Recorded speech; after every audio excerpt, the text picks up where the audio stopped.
A lot of people think Wi-Fi is a great solution for ubiquity. It is not. What Wi-Fi will certainly do in India is complement 4G-based proliferation of broadband and fill in the gaps that get created because 4G can't be everywhere. From that perspective, Wi-Fi has an important role to play. It's neither a competitor, nor is it a replacement for any conventional technology, but it's a great complementary technology that I see it playing the role of.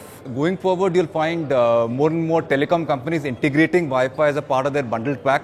You've already seen Jio has done it, and in selective ways, Vodafone, Airtel have been doing it. What you will also see is over time, this will become more and more aggressive as the number of hotspots increases across India.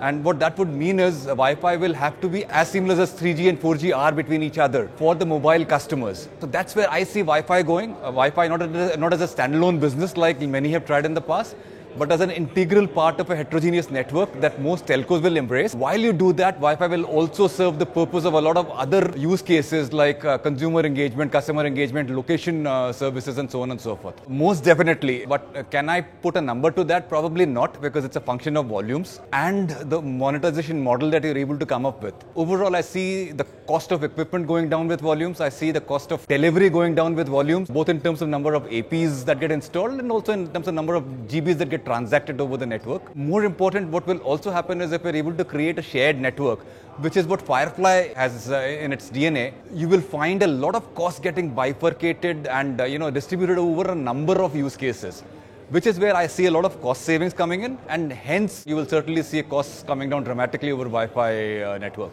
And in a way that will help telcos bundle it effectively, because overall the cost of access has been dropping down dramatically and the costs have to keep in pace. Wi-Fi as a technology, it's a proven technology. We all know it works. We've seen it work at our homes, we've seen it work in our offices, we've seen it work in public places, we've seen it work overseas when we travel abroad. To achieve scale, it has to move from a POC and also tried mode to a commercially successful and viable mode, which is what, again, as I said, Firefly's endeavor is to create business models that allow you to be able to spread the Wi-Fi delivery cost over a very large number of revenue streams, not just one or two, which essentially means the ecosystem pays for it. You have advertisers paying for it, you've got telecom operators paying for their own customers, then you've got location partner paying for the services that it derives from the same Wi-Fi infrastructure. The answer to that is the right business model, which I'm sure most of us are working on, whether it's Google or Facebook or Firefly, and we're only getting closer by the day. The biggest pain point that I have seen that bothers everybody who's into Wi-Fi is the availability of last mile and mid-mile backhaul. Primarily last mile, not so much about mid-mile.